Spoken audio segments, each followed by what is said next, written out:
Hey there, welcome back to the Wild Blue Wanderers channel. Once we got here in Tennessee and after we got our water supply hooked up, I decided it would be a good opportunity to do a good flush on our black tank.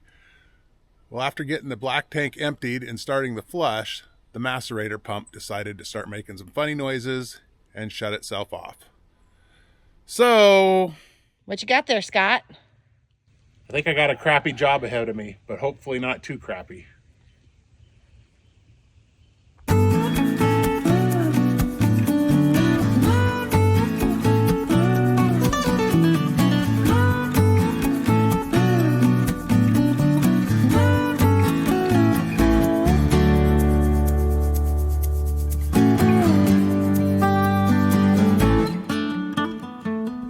Well, after I got the tanks all cleaned out when we first got here to Tennessee, all of a sudden the macerator motor quit working.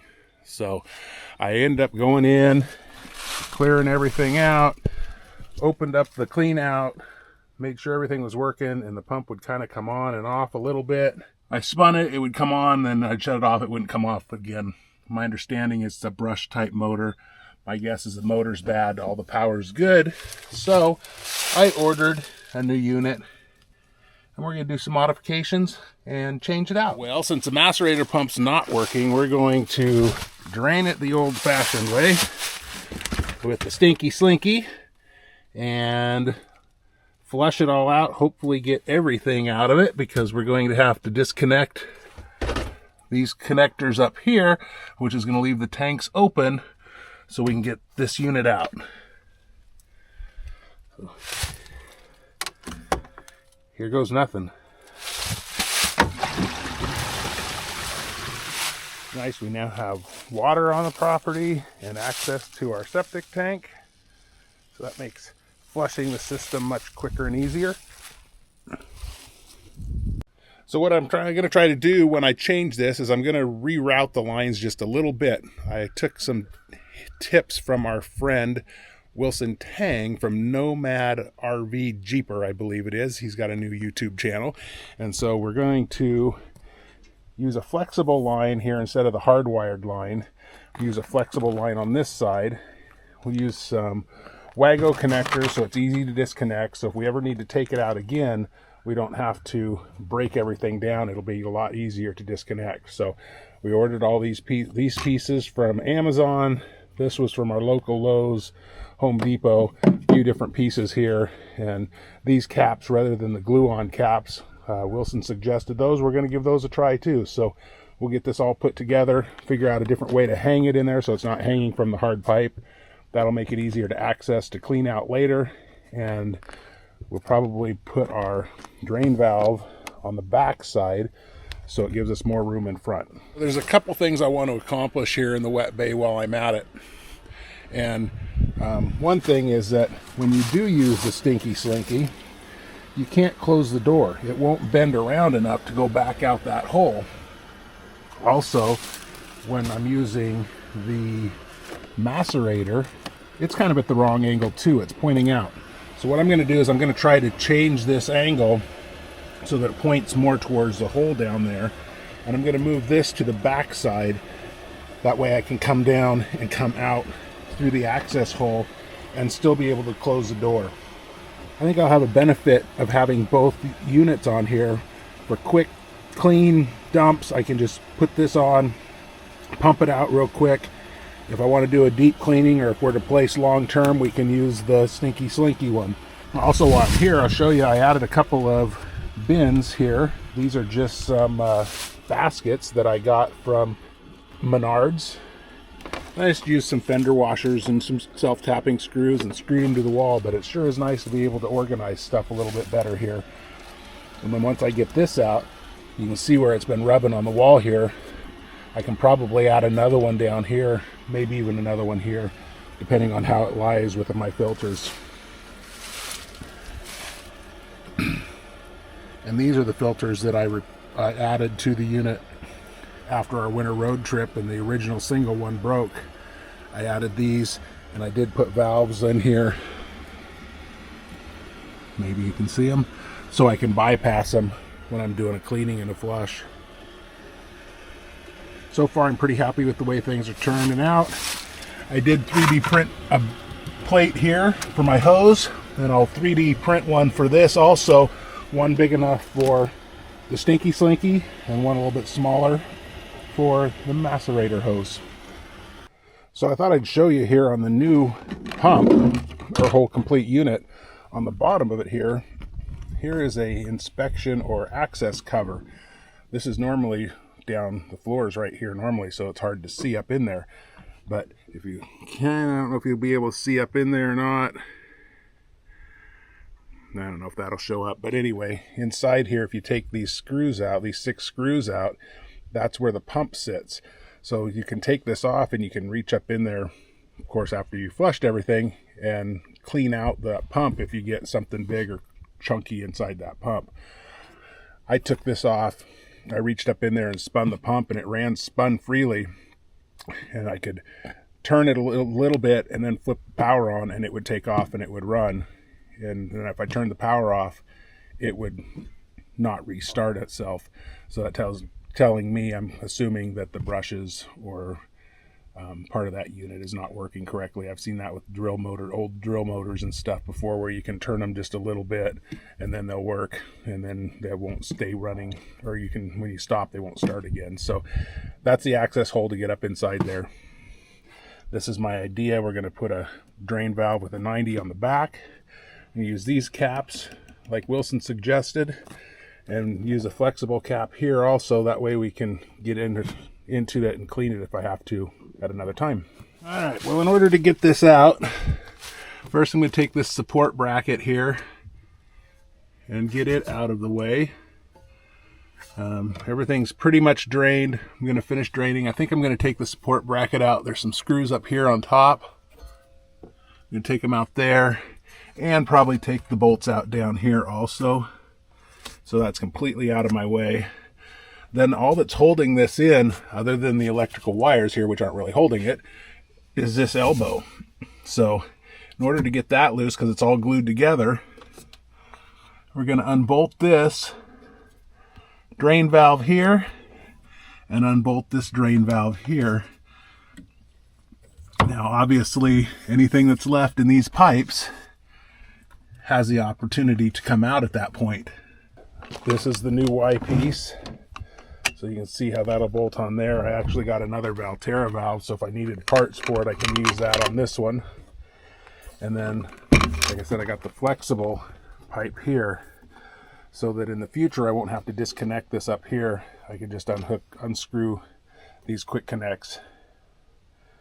Then I'll remount the mounting plate here on the front that holds the weight of the front. And I think what I'm going to try to do is I'm going to try to use these shelf brackets and either mount them to the back wall and up here, or to the back wall and here. It'll just depend on how they lie in there. You know, I got 2 options here. I got a 8-inch away here or up. So I'll have some options on how to mount those in there. I'll figure that out as I get to it. Hopefully that'll work. If not, we'll come up with something else.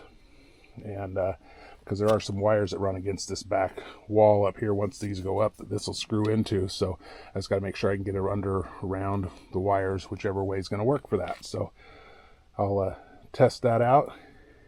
But I'm letting the last little bit drip out before I break those lines open.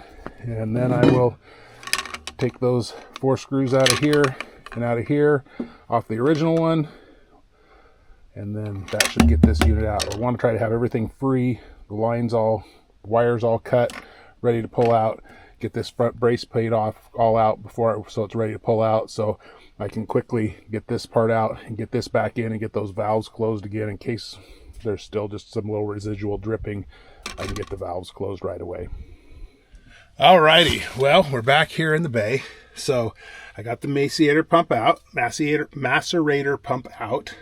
I decided to leave this bracket here and just unbolt it from the Macerator pump because those are self-tapping screws up in there. If you can see them. And I decided I wasn't sure if I really wanted to take them out, put them back in the holes again, and chance them stripping out. So I got this Y pipe put in. This was probably So far, one of the hardest things, because there's not a lot of space in between here, and to get these gaskets to lay back in here nicely and have enough room to spread it apart and get it back in there.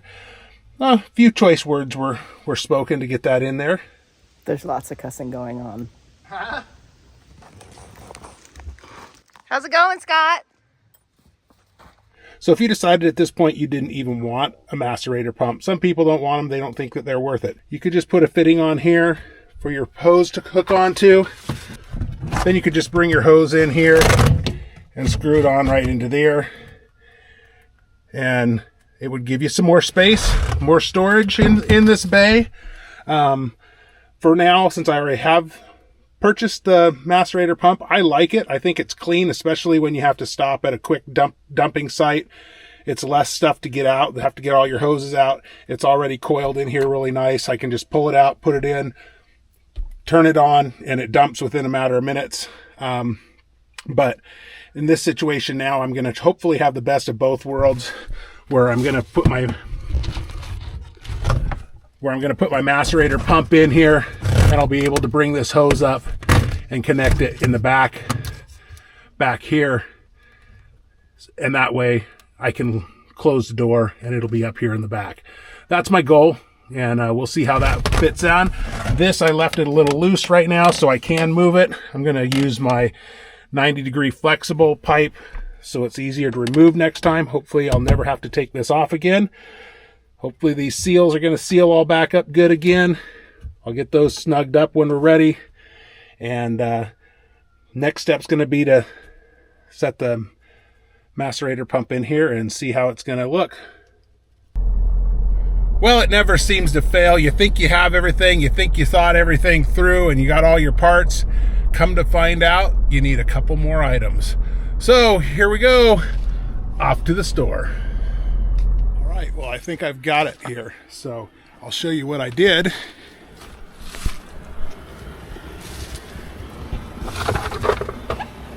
If you hear water running, it's because I got my tank flush filling so I can check to see if I got any leaks.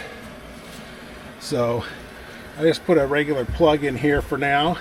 I put the flexible pipe in here so I can remove it again later if I need to.